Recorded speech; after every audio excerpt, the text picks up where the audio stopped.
Salut à tous, c'est Ben, ravi de vous accueillir dans la prolongue. L'été approche à grands pas et on est très heureux de vous retrouver pour parler de toutes les compétitions qui se bousculent un peu en ce moment. On va essayer d'y voir plus clair avec vous aujourd'hui et d'en débattre. La prolongue, c'est parti!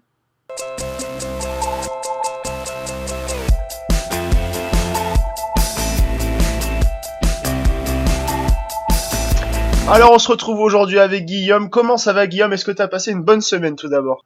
Ah, très bien, très bien, très bien. J'ai vu du beau foot, même d'autres sports un peu, etc. C'était nickel. Et toi, comment ça a été? Tout va très bien, un peu comme toi, je suis pas mal de sport en ce moment. La NBA a rendu son Ah, verdict, Toronto est c'est champion, j'ai suivi un peu le cyclisme, un peu de tennis, enfin tout va bien. On tient le Tour de juste France qui arrive, la bonne exactement période. le Tour de France qui va permettre de faire des très bonnes siestes de qualité cet été. Euh, on, permet, on vous dit juste que Mounir sera encore absent cette semaine, il est toujours au Japon, on le retrouvera dès mardi prochain pour notre plus grand plaisir. On va passer tout de suite au sommaire de l'émission. On parlera d'un petit coup de gueule que Guillaume voulait passer en préambule. On abordera un peu comme chaque semaine depuis le début de la prolongue la Coupe du Monde féminine. On abordera la Copa América, la CAN, puis l'Euro Espoir qui a commencé et qui promet d'être fabuleux cette année. Je sais pas ce que t'en penses Guillaume, mais je pense que l'Euro Oh Espoir oui, va marquer un peu les mémoires il y cette a de année très très beaux joueurs. avec des très belles générations qui arrivent. On y reviendra, mais on est content un peu que l'Italie sort un peu la tête de l'eau avec des très beaux jeunes. Puis on parlera un peu en fin d'émission Exactement. de news en vrac qu'on vous distillera comme ça un peu comme on fait toutes les semaines. Et puis sans plus tarder, on va aborder ton coup de gueule, Guillaume. Je crois qu'il se portait sur Neymar, enfin pas directement vers le joueur, mais envers le traitement dont il fait l'objet par l'équipe, je crois. C'est ça, c'est ça. Donc, je me suis levé ce matin et là je vois la une de l'équipe. Neymar. C'est sorti hier après-midi, c'est Bilal Ghazi, le journaliste de l'équipe, qui a dit ouais, Neymar veut partir, Paris serait prêt à le vendre, etc. Ce qui a suscité des réactions de supporters connus, hein, comme DJ Snake ou Malik Bentala, qui ont répondu en tweetant c'est qui vos sources ou une image d'une clim. Voilà, en référence à Leonardo, parce qu'ils avaient sorti plus tôt dans la semaine, ouais, Leonardo annonce lundi, etc. 2 heures plus tard, après que la news soit sortie, le PSG l'annonce. Donc voilà, c'était un peu par rapport à ça. Mais sinon, ouais, c'est dommage, j'ai l'impression de voir la même une chaque mois sur un autre joueur, que ce soit Neymar, Mbappé, Tourelle. C'est un peu chiant, c'est relou, etc. Bon, après, faut vendre, hein, c'est les médias, c'est normal, faut vendre, faut qu'il y ait de l'audience, donc on peut pas leur en vouloir pour ça. Mais que ce soit France, Espagne, pour Neymar, ou même pour Mbappé, c'est chiant. Chaque mois, on a même une, que ce soit la France ou Ouais, bah c'est l'Espagne. sûr que Voilà. quand on voit des unes qui traitent de Neymar ou quoi que ce soit, on sait que ça va plutôt faire vendre. C'est ça, Après, ça va on a vu vendre. cette année qu'il y a eu de la friture sur la ligne entre le club et le journal et le média, donc ça a pas mal fait parler. Oui. On verra bien ce qu'il en adviendra. Je pense que Neymar est en pleine réflexion. Je sais pas si t'as vu d'ailleurs au rayon mercato un peu du côté du PSG. Il semblerait que la tendance soit un départ d'Dani Alves et une prolongation de Oui, Thomas Meunier. Je sais pas oui, ce que oui, t'en c'est penses en tant ça, que c'est bon ça. bon bon Belge. Alors, Daniel Alves, j'étais plutôt contre le fait de le prolonger car, ok, ça mène de l'expérience dans le vestiaire, tout ça, mais bon, à un moment, c'est bien d'avoir de l'expérience, il faut que les mecs soient présents sur le terrain. Et Daniel Alves, cette saison, ça a été mi-figue, mi-raisin. Bah, la seule fois on a été content de lui, je crois que c'était au match aller à Manchester. C'est ça, et même Liverpool au retour, je me rappelle qu'il a été pas mal en ailier, il est titularisé en ailier, je me rappelle. C'est vrai. Enfin bref, voilà, Meunier, alors prolongé, belle surprise parce que Tourelle semblait ne pas compter sur lui, hein, quand même, il privilégiait Dagba sur la fin de saison, Ouais, exactement. trouvant que le Belge est trop offensif et pas assez défensif. Surtout que dans un système à 3, c'est quand même primordial d'avoir des pistons qui savent descendre et défendre un minimum. Et on l'a bien vu que même sur en sélection belge, des fois ça portait un gros problème. On l'a vu contre le Brésil, notamment Car, je me rappelle. Mais c'est vrai que Meunier va arriver dans son prime notamment, etc. Donc c'est plutôt logique en fait de le prolonger. Enfin, dans cette logique-là, au moins d'essayer de le garder. Parce que tu peux essayer de le vendre à un très bon prix, Meunier. Je pense 25-30 millions, Mm. ça part, on a eu en Angleterre. Surtout Mais qu'en je pense Angleterre, qu'il ça va ouais, rafler. il manquerait il manquerait pas de courtisans en Europe, à mon avis. C'est ça. Outre ton coup de gueule, on voulait vous faire part d'un temps fort de la semaine. C'était pas plus tard qu'hier soir. Je vais te laisser développer Guillaume, mais je présente juste. C'était un match très attendu. C'était Italie-Espagne lors de l'Euro Espoir. Alors ça me fait penser les matchs de poule qui sont très attendus comme ça, comme le match qui avait eu incroyable à la Coupe du Monde, là le Espagne-Portugal 3-3 triplé de Ronaldo. Exactement.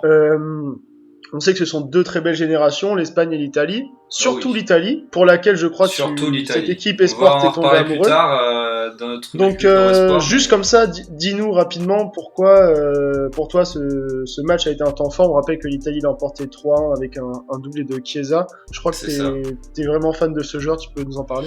Alors, pour remettre dans le contexte, l'Euro Espoir, dont on va reparler plus tard, faut savoir, il y a 3 poules, le premier passe, et c'est le meilleur deuxième des 3 poules qui passent. Donc la victoire était primordiale. C'était, comme a dit le sélection espagnol en conférence de presse, c'était un quart de finale avant l'heure. Donc, 2 très belles générations, 2 très belles équipes. Côté Espagne, Fornal c'était sur le banc, mais il y avait Oyarzabal, Zubeldia de la Sociedad, Jorge Meré en défense, et Dani Ceballos, ou encore Borja Mayoral, enfin vraiment de très beaux joueurs. Et en Italie, que dire? L'Italie qui pour moi sera les favoris de l'Euro, on en reparlera plus tard, mais l'Italie il a du talent partout, que ce soit gardien, défenseur, milieu, attaque.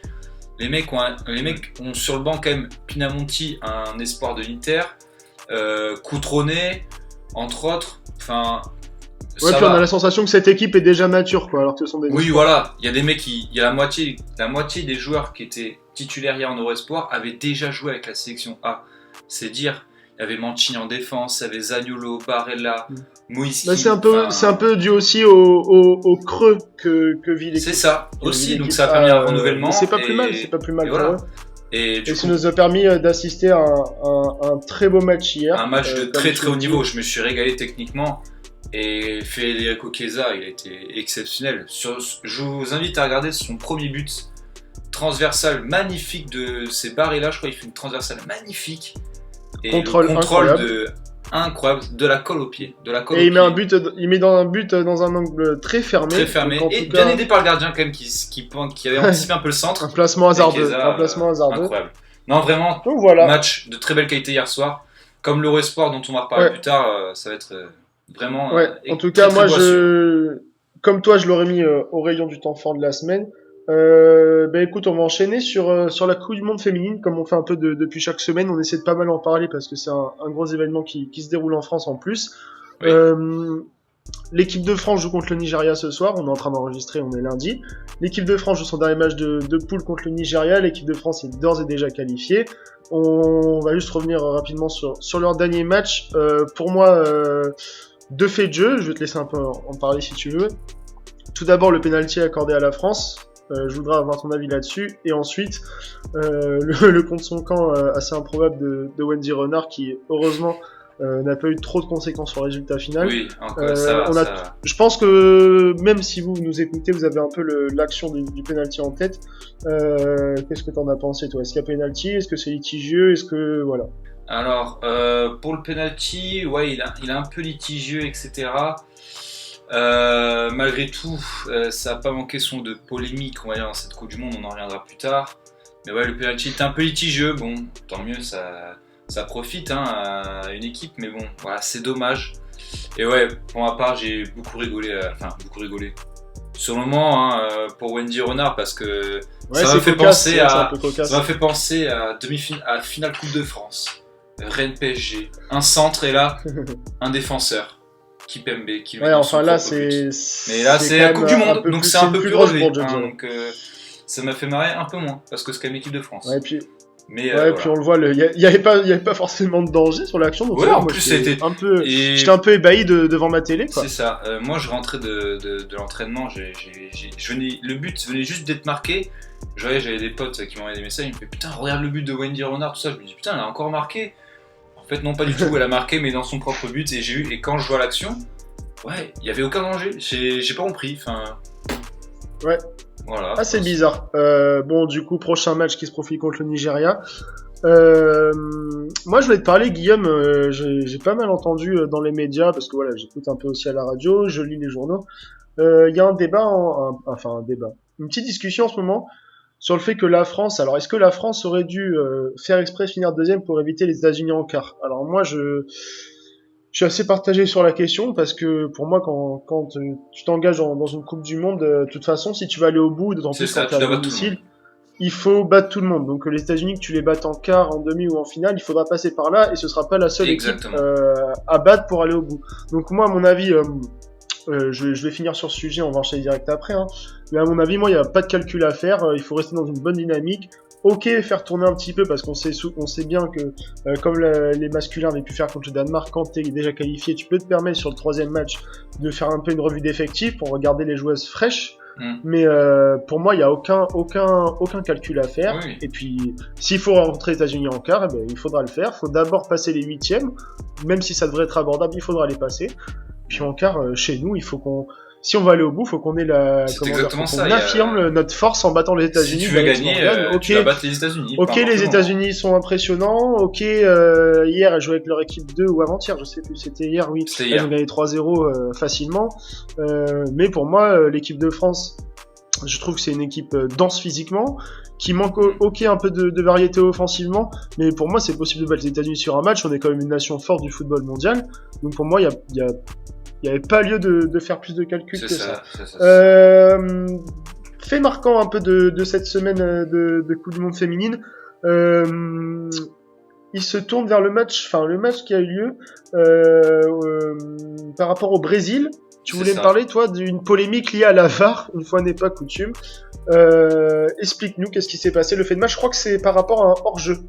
C'est ça, et alors c'est sur un but brésilien, si je ne dis pas de bêtises, hein, reprenez-moi si je me trompe dans les commentaires, mais logiquement c'est une ouverture d'une brésilienne, milieu de terrain, voilà, ouverture vers l'attaquante de pointe, qui était à l'entrée de la surface, très beau ouverture qui mène à un but, sauf que quand on voit le ralenti, il y a un hors-jeu mais évident, mais vraiment évident, hein. Enfin je vois pas d'autre explication. L'arbitre consulte la VAR, logique, parce qu'on se dit qu'il va le refuser, et il accorde le but. Et pour ma part, j'étais assez bouche bée de voir ça, parce que sur Twitter, l'image elle tourne, hein, si vous pouvez observer, même regarder, même sur internet, il y a la vidéo, etc. Et j'ai pas compris pourquoi ils avaient accordé ce but. J'ai été assez bouche bée, enfin, pour moi il y avait un hors-jeu évident. Mais bon, ça renforce les polémiques sur la VAR, toujours. Mais bon, de toute façon, en tous les cas, qu'il y ait la VAR ou pas, le but a été accordé. Donc, il n'y a pas de polémique sur la VAR. Là, c'est l'arbitre lui-même qui décide. Donc, parce que les mecs dans la VAR lui disent très clairement, ouais, va regarder, il y a un hors-jeu. Donc, c'est l'arbitre lui-même qui prend la décision de l'accorder. Donc là, c'est pas la VAR en question. Mais bon, voilà, c'est dommage ce genre de polémique, surtout dans une très grande compétition où c'est censé avoir les meilleurs arbitres. Voilà, donc c'est dommage. Voilà. Ok, ben merci pour ton avis plutôt tranché, Guillaume. Juste pour être très clair avec vous, on va faire un petit point sur les autres matchs qui ont lieu, mais juste en vous donnant les résultats, et Guillaume, tu peux ajouter un petit commentaire si t'en as envie. Alors dernièrement, les résultats un peu marquants, l'Angleterre est venue à bout de l'Argentine 1-0 dans un match plutôt fermé. Très difficilement. Dans un match très fermé, l'Argentine qui s'est bien battue, je trouve, j'ai eu l'occasion de voir un peu le match. Le Pays-Bas qui a gagné samedi contre le Cameroun 3-1. Le Canada qui s'impose 2-0 contre la Nouvelle-Zélande. Nouvelle-Zélande pareil, qui pas trop mal ce match. Le Canada, je pensais qu'il allait emporter plus largement, mais ça n'a pas été le cas. La Suède qui a gagné 5-1 contre la Thaïlande qui s'est beaucoup progressé par rapport à son premier match. Et donc les États-Unis qui ont gagné facilement 3-0 contre le Chili hier. Un petit point sur le classement des poules rapide pour clore ce sujet sur la Coupe du Monde féminine. Donc la France bien sûr en tête du groupe A. Deuxième et troisième, Norvège avec 3 points, sachant que la France joue le Nigeria ce soir et la Norvège va affronter la Corée du Sud. On est d'accord pour dire que la Norvège va passer, Guillaume ? La Norvège risque assez facilement de passer, je pense. Une belle équipe de Norvège qui s'est montrée combative contre la France. Un peu décevante malgré tout, parce que je pensais qu'elle apporterait beaucoup plus de problèmes. Mais pour moi, ça va aller en 8ème logiquement, je pense. Ça va Ça serait pas de la Corée du Sud. En effet, groupe B, Allemagne première avec 6 points, pas de souci. La semaine dernière, on les avait cités parmi les grosses favorites. Il y a 2 semaines, excusez-moi. L'Espagne deuxième avec ex aequo avec la Chine qui est troisième avec 3 points. Donc tout va se jouer sur les derniers matchs. Et l'Afrique du Sud est bonne dernière de ce groupe avec 0 points. Groupe C, alors moi, une très séduisante équipe d'Italie qui est première de son groupe avec 2 matchs de victoire. Peut-être qu'on n'avait pas vraiment cité parmi les outsiders de la compétition, mais non, pas du pour tout avoir cité, été hein, en Italie au moment de leur match d'ouverture, il y a une belle petite passion derrière cette équipe là-bas, très sympa. Le Brésil est deuxième à égalité avec l'Australie qui est troisième, donc encore tout est à jouer à ce match. On vous rappelle qu'il y a une règle avec les meilleurs troisièmes, hein, Guillaume, c'est ça. Groupe D, Angleterre sixième. Premier avec 6 points, Japon deuxième avec 4 points, Argentine troisième avec 1 point, malgré le fait que cette équipe soit très combative et plutôt séduisante par moment, elle est troisième, ça va être compliqué d'aller chercher la qualif. Avant-dernier groupe, les Pays-Bas sont premiers avec 6 points et les Canada deuxième avec 6 points aussi, c'est juste la différence de but. Là, les deux équipes sont à égalité, même différence de but. Cameroun et Nouvelle-Zélande avec 0 points, donc pour ces deux équipes c'est plié. Et enfin, groupe F, groupe des favorites avec les États-Unis. Avec 16 buts marqués en 2 matchs qui sont premiers avec 6 points devant la Suède qui a aussi 6 points. Ça, une petite le Chili et la Thaïlande qui clôturent ce groupe avec 0 points. Donc voilà, les derniers matchs de poule vont s'effectuer. On aura aussi on va débuter les phases finales bientôt. Ce sera intéressant à suivre, Guillaume. Je pense qu'on est toujours aussi confiant qu'on l'était pour l'équipe de France, ou est-ce que tu modères un peu plus ton jugement? Toujours aussi confiantes. Elles ont la meilleure charnière centrale du monde, apparemment, sont plusieurs observateurs s'accordent à dire que la charnière Wendy Renard, Grey Jembog, qui est d'ailleurs la charnière de Lyon, est la meilleure charnière centrale du monde. Donc en défense, ça sera ça mettra du physique, ça sera combatif, ça ne lâchera rien.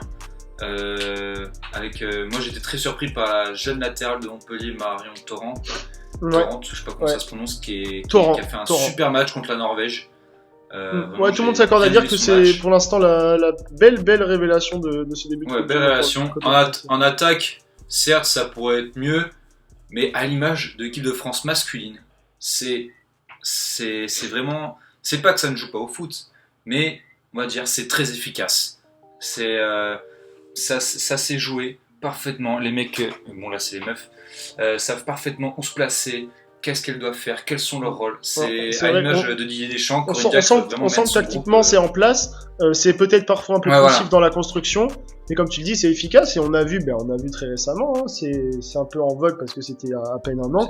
Qu'il fallait pas forcément. Toi, en tant que Belge, je pense que tu laissais avoir la possession du ballon les 3 quarts du match. Oui.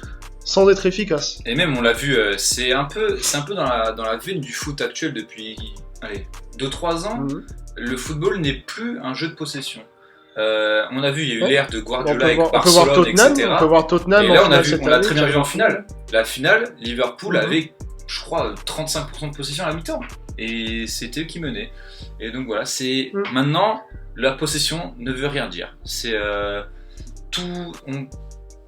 tout s'accorde à dire que maintenant le foot s'accorde à un jeu de vitesse comme d'habitude, mais là on est beaucoup plus dans un jeu de transition offensive, etc. L'équipe qui sera la plus efficace marquera, et c'est pas celui qui aura forcément le plus la balle. Donc moi je suis content que ça change un peu. On peut traduire rapidement que beaucoup de verticalité, c'est vrai, c'est étant dans le foot. Fin de ce sujet sur la Coupe du Monde féminine. Bien sûr, il nous tarde de voir la suite. On en reparlera avec vous tout au long de l'été, lors des prochaines émissions, ainsi qu'avec nous. On va aborder maintenant la Copa América, Guillaume. On l'avait dit lors de la dernière émission, une compétition qui tient plutôt à cœur. Les premiers matchs ont eu lieu, donc qui ont rendu leur verdict. Est-ce que tu as envie de revenir sur un match en particulier? Alors moi, juste avant de te laisser la parole, je voudrais juste faire un petit retour sur un match qui a eu lieu hier soir, Paraguay-Qatar. Alors tu avais expliqué pourquoi des équipes comme le Qatar étaient invitées lors d'une telle compétition. J'avais été un peu pessimiste même sur cette équipe. Ouais, et écoute, le Qatar, le Paraguay t'a donné raison puisqu'il gagnait 2-0 hier, sans compter sur le retour du Qatar qui est revenu à 2-2. Il faut pas oublier que le Qatar est champion d'Asie en titre. Et puis pour moi, le Qatar, rien que sur un match comme ça, justifie son invitation. C'est une équipe accrocheuse. Et donc, franchement, c'est un résultat, bah, pas forcément. Enfin, le Paraguay n'est pas une équipe monstrueuse, hein, mais c'est bien. En Ils plus, sont le en pleine Qatar, reconstruction, le Paraguay. c'est Ils sont en ça, pleine reconstruction. c'est ça, mais le Qatar qui, ben, voilà, qui joue pas sur son continent, ça va leur faire bizarre un petit peu. Mais il faut pas Oui, oublier que je pense que le Qatar est dans une démarche d'expansion au niveau du football et c'est ils ça. organisent la prochaine Coupe du Monde. Donc dans cette optique-là, je pense, hein, bon, ce sera pas une équipe qui la gagnera. Hein, je pense que leur objectif sera dans 3 ans de sortir des poules. Et là, voilà, on voit qu'ils peuvent accrocher des équipes comme le Paraguay en Amérique du Sud. Donc c'était un petit retour simple. Guillaume, je te lance sur un sujet. L'Argentine qui perd 2-0 face à la Colombie. Première fois depuis 40 ans que l'Argentine ne s'était pas inclinée lors d'un match d'ouverture de la Copa América. Qu'est-ce que ça t'inspire? Alors, on sait le débat éternel de Messi en sélection, de son entente avec les autres gros joueurs argentins en attaque. Donc l'Argentine qui perd 2-0, qu'est-ce que tu as à redire là-dessus? Eh ben, voilà, comme tu viens de le dire, l'entente Messi avec les gros attaquants, on a senti, comme à la Coupe du Monde, on a senti aucune entente, aucun projet de jeu dans cette équipe d'Argentine. Mais je sais pas, il manque quelque chose dans cette équipe, c'est dommage. Et ouais, ça combine pas. Messi qui n'arrive pas à s'entendre avec Dybala, Higuaín, entre autres, Agüero. C'est dommage. Ouais, c'est c'est dommage. dommage hein, quand on voit le potentiel C'est offensif ça. de cette équipe qui est un des meilleurs de tous les temps, je pense, Bah ouais, intrinsèquement. Tu peux aligner une attaque à Agüero, Dybala, Messi. Voilà, tu peux difficilement faire pire. Sans oublier Icardi, Sans oublier ton joueur Icardi, favori. bon certes qui n'est pas là, mais t'as sur le banc, t'as quand même l'autre prodige de Inter, Lautaro Martinez. Voilà, ça va. Il y a pire. Et ben du coup, Guillaume, à contrario de ça, une paire de grands attaquants qui s'entendent plutôt bien, on va dire. Hein, je pense que l'entente est plutôt bonne entre eux. Ah oui. C'est Luis Suarez et Edinson Cavani. Qui ont tous les deux marqué toujours hier, là. qui ont tous les deux marqué hier lors de la victoire de l'Uruguay 4-0 face à l'Équateur. Il y avait 3-0 à la mi-temps, c'était plié, surtout que l'Équateur a été réduit à 10. C'est ça. Cavani, ce n'est pas pour te déplaire, je pense, a mis un très très beau but, un petit ciseau but. des familles, on adore. Moi, je suis très content, tu sais à quel point j'adore ce joueur. L'Uruguay, on les avait pas placés parmi les outsiders. Est-ce que tu les vois un peu plus que ça maintenant? Ou juste c'était un premier match et on va pas tirer d'enseignement? Non, c'est pas que c'était un premier match ou quoi, mais moi ça sera toujours outsider. Peu importe, ils auraient pu jouer Bolivie, Pérou, peu importe l'équipe, ça aurait fait quand même un bon résultat pour moi pour l'Uruguay. Et ils seront toujours là, il faudra toujours compter sur eux en phase finale parce que, voilà, comme tu as dit, sur Cavani. Et les mecs, dans 10 ans, ça jouera encore sur Cavani en Uruguay, ça se trouve. Et ils marquent un peu à la Forlan. Un peu à la Forlan. C'est ça. Guillaume, excuse-moi. Ouais, petit prono, Guillaume. Alors, cette nuit, dernier des premiers matchs de la compétition. Il y en a déjà eu 5 et donc le 6e match opposera le Japon au Chili. Japon, autre équipe invitée à la compétition. Un petit pronostic, tu vois le Chili passer plutôt facilement ou un match accroché? Pour moi, je sens un match accroché, ça sera un match nul, pour moi. Alors certes, le Japon, alors, il me semble, a perdu beaucoup de ses éléments, car il y a encore le championnat japonais en cours. Donc c'est assez compliqué pour eux. Le Chili est en pleine reconstruction, on va dire, après la phase de qualification manquée, comme on avait évoqué. Mais le Japon, ils auront rien à perdre. Pour moi, j'ai une petite surprise. Ça sera match nul, un petit 1 partout. Voilà. Pour moi, ce sera un partout. Une petite surprise à voir. Petite question, Guillaume, parce que j'avoue que je me suis pas renseigné là-dessus avant l'émission. Est-ce que le Messi japonais fait la Copa América ou pas? Il a fait. Parler du prochain match du Qatar, parce que pour moi, ça va être intéressant. Ils seront opposés à la Colombie, il sera dans la nuit de mardi à mercredi. Colombie-Qatar, alors la Colombie a gagné l'Argentine 2-0, le Qatar a accroché le Paraguay de partout, et pour moi ce sera l'occasion de voir ce que vaut réellement cette équipe du Qatar contre l'équipe qui a battu l'Argentine 2-0 en ouverture de la compétition. Ce sera somme toute intéressant d'observer un peu comment cette équipe va se comporter. Donc voilà, on reviendra avec vous jusqu'à la fin de cette compétition sur un peu les faits marquants, s'il y en a bien sûr à énumérer. Et puis on va pouvoir enchaîner sur le prochain sujet. Je crois qu'on n'en a pas encore parlé, Guillaume, c'est la CAN. La CAN. Alors, je te propose que tu nous fasses un petit guide de la compétition, le format, la même manière que la puis un petit peu l'organisation, sachant qu'il y a 6 groupes, c'est ça? 4, les 2 premiers de chaque groupe qui passent, plus les 4 meilleurs troisième, c'est ça. Donc 2 meilleurs troisièmes qui seront éliminés. Donc 6 groupes de 4 avec dans le chapeau 1, forcément l'Égypte qui organise la compétition. On rappelle que c'était le Cameroun qui devait l'avoir. Et finalement, pour faute d'avancer dans les travaux, ils n'accueillent pas la compétition. On a même parlé à un moment d'exclusion. C'était le Comore qui avait notamment fait ça, mais ça a été débouté. Ouais, d'ailleurs, je te coupe 2 secondes. Info de, entre guillemets, dernière minute juste avant la compétition, le Mali qui peut la faire in Oui, extremis. exactement. Ils avaient des gros problèmes internes de fédération, et au final, ça s'est réglé. Ils se retrouvent dans le groupe E avec la Tunisie, la Mauritanie. C'est ça. Parmi les équipes, donc un peu surprise, invitées de ces compétitions, mais il y a la Tanzanie qui fait sa deuxième participation après plus de 40 ans presque sans la faire. Le Burundi et la Mauritanie. Ainsi que Madagascar sont les petits nouveaux de la compétition. La Madagascar avec 6 joueurs C'est ça. réunionnés dans Avec leur un certain effectif. Jérémy Morel notamment, qui était capitaine de la Effectivement. sélection. Ensuite, qu'est-ce qu'on peut noter comme petite nation qui l'a fait? Guinée-Bissau, voilà, qui est deuxième participation depuis 2017, entre autres. Le retour de l'Afrique du Sud, qui n'était pas là lors de la dernière CAN. Donc l'Afrique du Sud qu'on avait notamment vu forcément à la Coupe du Monde 2010 puisqu'elle l'organisait. Mais voilà, donc je serais impatient de voir certaines équipes.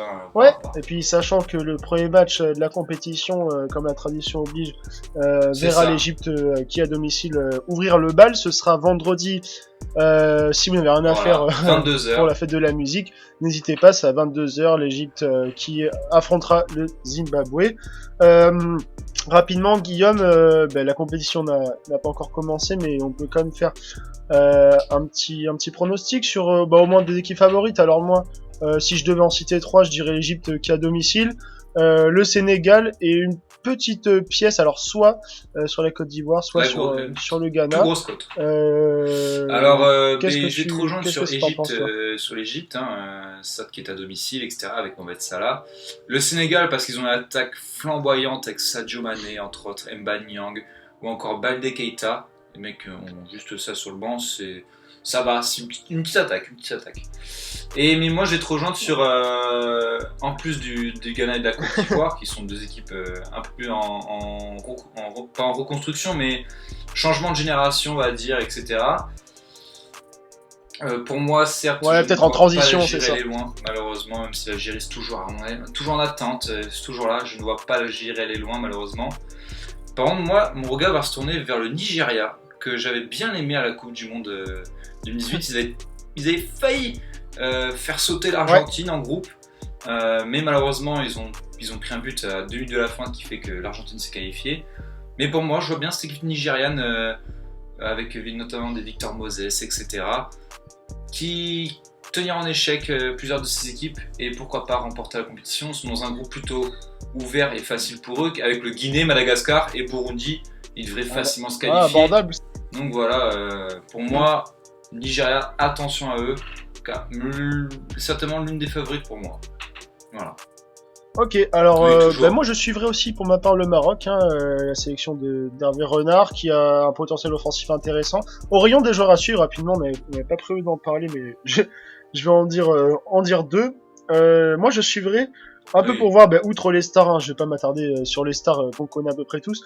J'aimerais bien voir ce que va donner le rendement de François Cavano avec la Guinée, qui se retrouve dans le groupe du Nigeria, de Madagascar et du Burundi. La Guinée qui peut sortir de ce groupe, je pense, avec le Nigeria, ce sera intéressant à voir pour moi. Et puis le deuxième, l'invité surprise, Andy Delors avec l'Algérie qui a donné la victoire hier en amical à l'Algérie. En vrai, c'est intéressant. C'était plus pour la blague, mais voilà, c'est un peu casse comme situation. Je serais curieux. C'est intéressant de le voir. J'aimerais bien voir ce qui va donner dans cette compétition. Et puis voilà, on aura bien sûr l'occasion de reparler de lui, je pense. Mais est-ce qu'il va pointer le bout de son nez? Est-ce qu'il va marquer un ou deux buts? Ce serait sympa de voir, je pense. Il a fait une belle saison en Ligue 1, il avait l'air déterminé à faire une compétition internationale. Donc à voir ce que va donner Andy Delors lors de cette compétition. Ma part, pour rester dans la Ligue 1, il y a Nicolas Pepe avec la Côte d'Ivoire, forcément, qui va attirer toutes les convoitises. Bien sûr. Et tu parlais du Maroc, mais au Maroc, il y a Hakim Ziyech de l'Ajax Amsterdam, titulaire indiscutable de l'Ajax et du Maroc, qui sera dans cette équipe.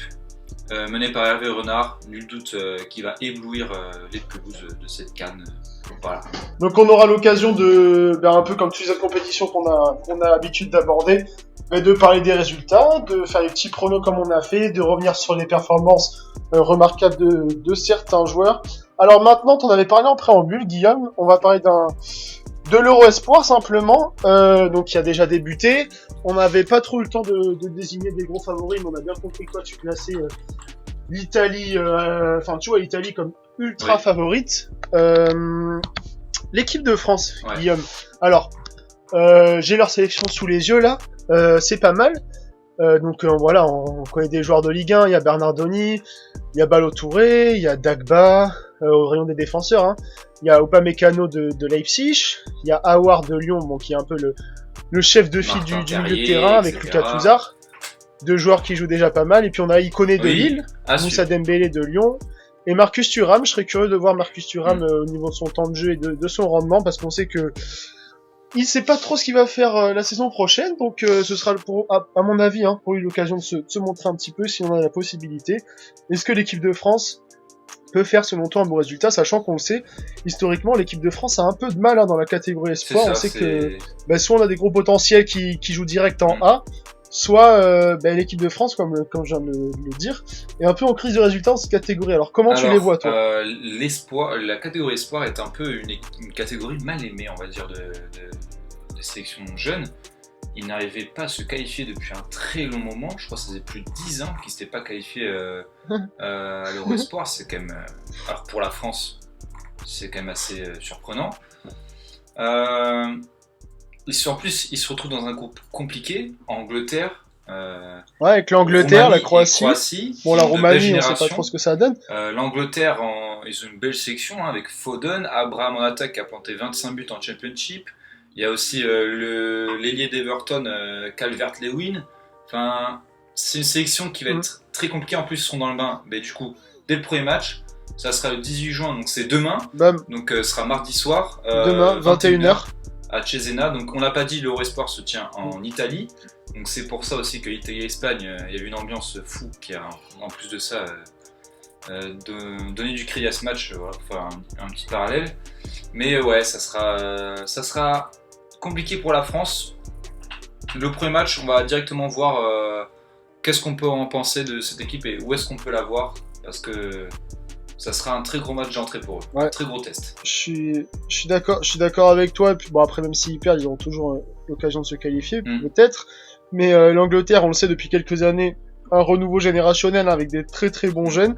Moi, je me méfie quand même. Alors, on sait que dans ces catégories-là, les équipes entre guillemets de l'Est ont souvent des belles générations en jeunes. Là, on voit que dans cet Euro Espoir, il y a la Pologne, il y a l'Autriche, la Croatie. Ouais, la Croatie, la Serbie, donc à voir, sincèrement, à voir ce que ça va donner. Moi, j'aime bien alors moi, un peu contrairement aux idées reçues sur les catégories espoirs, moi j'aime bien ce genre de compétition, parce qu'on voit des joueurs qui s'expriment en juin et qu'on revoit souvent dans quelques grands championnats à la rentrée. Alors, en Angleterre, tu l'as déjà cité, Phil Foden, qui est entre guillemets la pépite. On a parlé de Chiesa en Italie. Est-ce que tu verrais, toi, quelques autres joueurs à suivre? Alors, on a Luka Jovic, il faut pas l'oublier quand même. Ça va, la série sera une juste avec un attaquant du Real. Ça va, c'est tranquille. Moi, j'attends beaucoup. J'attends pas mal d'Oussama à voir ce qu'il va donner sur cette compétition. Et puis, on a Moïse Kean de la Juve, qui a fait des excellents matchs cette année. Tu parlais de Dani Ceballos, joueur du Real Madrid, enfin déjà des joueurs assez connus. Et je crois, est-ce que t'es au courant? Alors, il y a un petit Belge apparemment qui est pas mal. Est-ce que t'as son nom? Alors là, comme ça, il y a beaucoup de pépites belges, mais je sais que déjà qu'en attaque en Belgique, il y a Aaron Lea Iseka qui jouait à Toulouse cette saison, qui a marqué hier d'ailleurs, qui a fait un très bon match, mais ça n'a pas suffi. Mais la Belgique, qui a une génération, alors je vais te dire ça tout de suite. Forte. Alors, c'est un joueur qui appartient à Watford, qu'il a prêté au Fortuna Düsseldorf cette année en Allemagne. Cette année, il a mis un triplé à Munich face à Manuel Neuer. Donc il va partir à il part à la Fortuna. Je sais pas s'il reste l'été prochain, mais son coach avait dit qu'il était imprévisible, rapide, et il avait les cartes blanches offensivement cette année tellement il faisait des bons matchs. Donc Dodi Lukebakio, donc souviens-toi de ce nom. Peut-être une révélation du championnat, on va voir. Et puis aussi au niveau des joueurs à suivre, il y a un Roumain. Qui apparemment a un beau potentiel, Yanis Hagi. Oui, Hagi, on verra. Qui était à la Fiorentina, je sais pas si il est encore, mais... qui a commencé à 16 ans en équipe A de la Roumanie. Donc à voir. Moi je te dis, hein, c'est l'occasion, je trouve, de voir des beaux joueurs. Et puis sachant qu'il y a que 12 équipes dans le championnat, forcément il y a des matchs ultra intéressants. Ça pour va moi, se donner vraiment très très fort. Hein. Aujourd'hui, on aura un Serbie-Autriche, Allemagne-Danemark. Demain, on aura le fameux match entre la France et l'Angleterre. Et puis, un petit Roumanie-Croatie, un petit match de l'Adriatique. On verra bien comment ça va se passer. C'est ça. Donc, la France, petit pronostic. Bon, on va pronostiquer rapidement, hein, ça nous engage en rien. Qu'est-ce que tu dirais du parcours de la France? Pour moi, la France, ça fera demi-finale, mais ça n'ira pas au bout. Ça n'ira pas en finale. Même en finale, je pense que ça sera trop court. Je pense que ça ira demi-finale. Ouais, ce sera court. Demi-finale. Bon, moi, je pense que ce serait déjà une performance. Oui, mais en tout cas, ce serait une belle compétition s'ils sortent des poules. Qui ne réussit pas à la France historiquement. À peu près comme toi, je les vois en demi-finale, sûrement entendu passer en finale, mais je les vois pas remporter la compétition. Bien sûr, on reviendra sur l'Euro Espoir avec vous la semaine prochaine, et puis jusqu'à la fin de la compétition. Guillaume, comme chaque semaine, on va distiller des news en vrac. Vous pourrez bien sûr approfondir tout ça sur les réseaux, sur Twitter, sur les comptes de sport que vous trouverez sur vos smartphones ou sur vos ordinateurs. La première, je voudrais l'aborder moi-même, parce que c'est un sujet qui me tient un petit peu à cœur. C'est la situation financière de Nancy. Ouais. Alors bon, voilà, pour la petite histoire, moi j'ai de la famille à Nancy, donc c'est un club que je suis pas mal. Donc club historique quand même de France. Alors Nancy qui s'est maintenu en Ligue 2, on se souvient, après avoir perdu ses 7 premiers matchs sans marquer un seul but. Il faut savoir que Alain Perrin a repris l'équipe, c'était au mois d'octobre ou novembre. Ça, ouais. Et depuis, tout simplement, Nancy avait 5e bilan de Ligue 2. Et là, pendant cette semaine dernière, on a vu que le club était en proie à des soucis financiers, que la DNCG était sur leur cote. Donc, ils ne savent pas encore, à l'heure d'aujourd'hui, s'ils seront en Ligue 2, ouais. S'ils pourront repartir en Ligue 2, ou alors descendre peut-être en national. Enfin, moi, ça m'embête un petit peu. C'est bon, triste, on sait que la santé financière des clubs un peu historiques, ça fait penser, tu sais, ce genre de club style Sochaux, Auxerre, Nancy.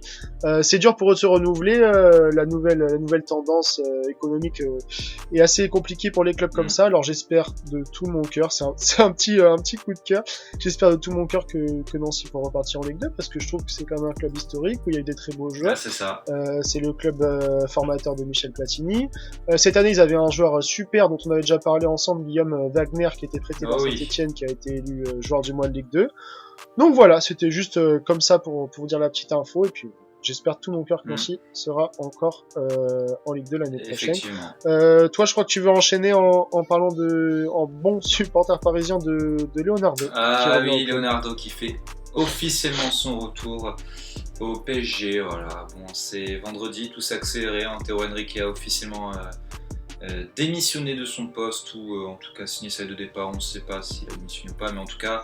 Est-ce que t'étais content vendredi? Est-ce que t'étais content quand t'as appris ça? J'étais un peu content, faut pas se le cacher. Parce que non pas que Henrique se casse, même si, ok, on peut le critiquer, moi le premier.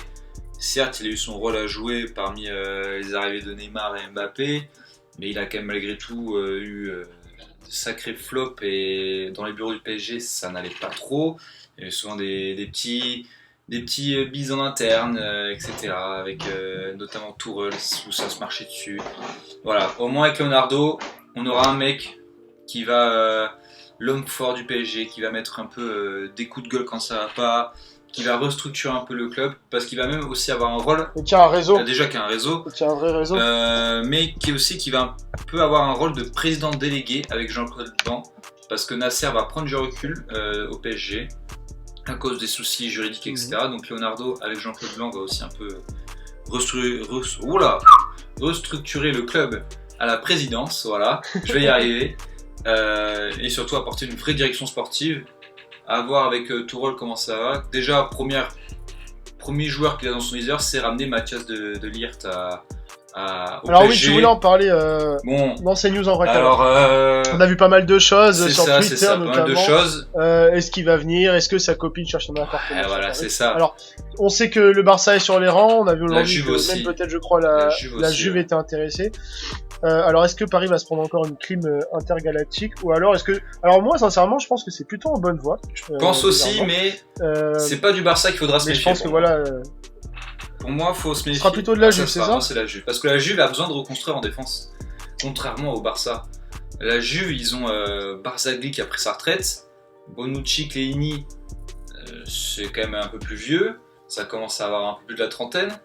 Donc pour moi, c'est... Et ils n'ont pas de pépites défensives, on va dire, en défense centrale. Donc pour moi, ce sera plutôt De Ligt à voir du côté de la Juve. Mais j'espère que le PSG va recruter. Après, le prix, il faudra voir, parce que aussi ça joue tout en reste de mercato. Mais en tout cas, si tu fais De Ligt, ça va. Oui, la Juve, comme tu le dis, est à la recherche d'une nouvelle pépite en défense centrale. Alors, je sais pas si, je pense que t'en as entendu parler, mais ils étaient vraiment sur les codes de Saliba, là, le très jeune défenseur de Saint-Etienne, qui est apparemment, on en avait déjà parlé, hein, dans les jeunes joueurs de Ligue 1, qui est incroyable. Donc, alors, je pense que leur priorité sera quand même De Ligt, hein, il a un tout autre CV que Saliba pour l'instant. Mais ça peut être un pari pour la Juve, hein. On sait que, alors, je sais pas si tu sais, mais il y a 2-3 ans, quand Clément Langlais était encore à Nancy, qui avait commencé en Ligue 2. La Juve avait tenté de le faire venir et bon, il avait refusé parce qu'il savait qu'il ne jouerait pas assez, il était parti sur Séville.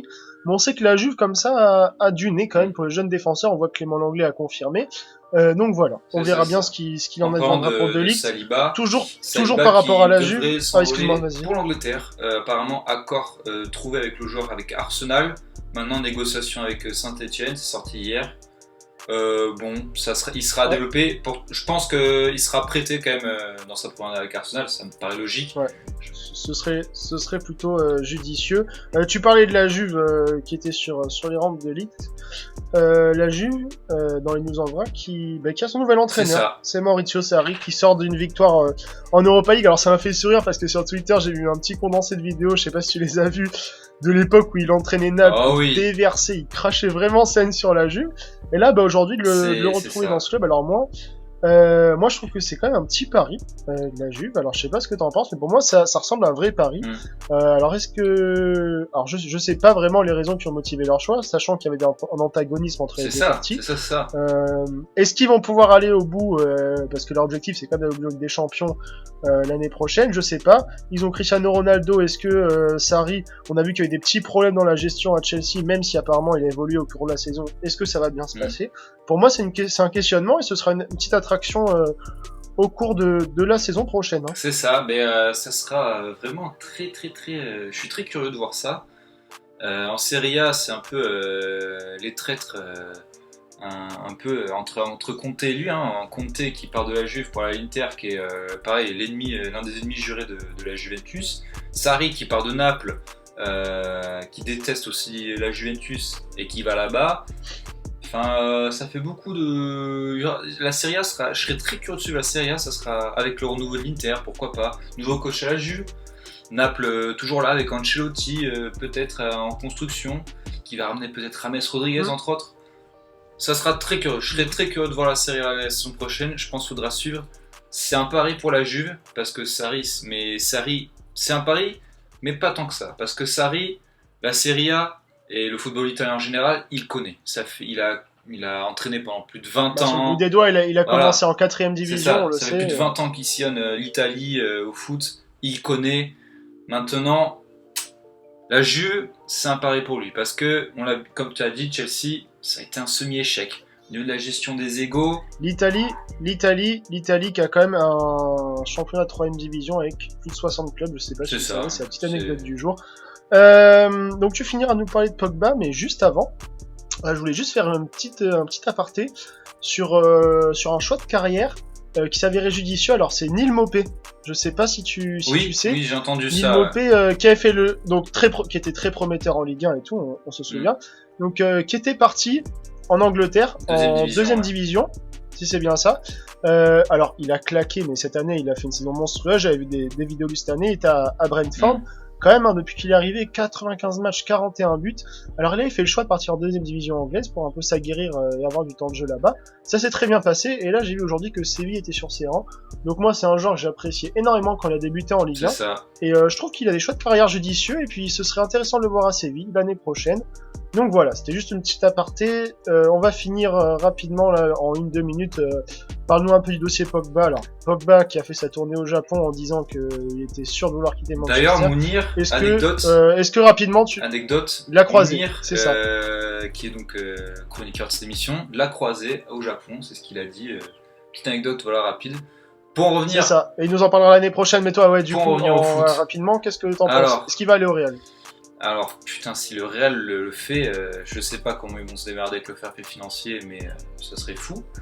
Mais en tout cas, forcément, le Real est sur ses rangs. On parle même d'un retour à la Juve, pourquoi pas pour lui. En tout cas, là, c'est explicite, c'est lui-même qui l'annonce. Il veut partir. Là, au moins, il n'y a plus de doute. On sait que durant la deuxième partie de saison, il y avait des rumeurs, etc. Mais là, c'est au moins, il n'y a plus de place au doute. Entretien avec The Guardian hier, le journal anglais. Il annonce, ouais, moi je veux un nouveau challenge, etc. Motivé aussi par la non-qualification de Manchester United en Champions League. Ça se comprend. Mais voilà, donc... C'est ça. D'ailleurs, United, où Juan Mata va sûrement signer pour un an, quand même, la stat incroyable avec Pogba cette année, même s'il est souvent décrié, enfin, il a souvent été décrié à Manchester. Incroyable la stat par Opta que j'ai vu aujourd'hui sur Twitter. Meilleur buteur, meilleur passeur, meilleur cadreur de tir de son club, meilleur joueur au niveau des duels gagnés, des occasions créées, de fautes provoquées. Incroyable, de passes clés, c'est incroyable. Donc moi, bon, on va terminer sur ça, hein, mais moi, je pense que le Real, on sait qu'ils ont des affinités avec les instances, et qu'à mon avis, ils vont pouvoir le faire sans être trop inquiétés. Ils sont pas inquiétés, je pense. Hein. C'est pas lieu et l'endroit et le moment de faire un débat sur ça, mais on sait que le Real, s'ils veulent quelque chose, ils vont l'avoir. Je pense que Pogba est plutôt attiré par rejoindre Zidane au Real. Donc on verra bien comment ça va se passer. N'hésitez pas, hein, allez un petit peu fouiller partout sur Twitter notamment pour avoir les infos là-dessus. N'hésitez pas aussi à nous faire part de vos avis sur le compte Twitter de la Prolongue, de répondre aux petits sondages que Guillaume vous met plusieurs fois par semaine, et ainsi eux aussi, hein, pourquoi pas nous détailler des réponses en message privé. Nous sommes ouverts à tout. Vous pourrez même venir intervenir dans l'émission, comme on l'avait dit au début, si cela vous tente. Nous, on va tranquillement s'arrêter là-dessus. On va suivre bien sûr cette semaine toutes les compétitions avec beaucoup d'intérêt. Et puis on vous retrouvera mardi prochain. Je te souhaite une excellente semaine, Guillaume. Passe une bonne fête de la musique. Je pense que tu seras avec tes amis. Et puis en attendant, portez-vous bien, et puis on vous dit à la semaine prochaine. Ciao. Salut!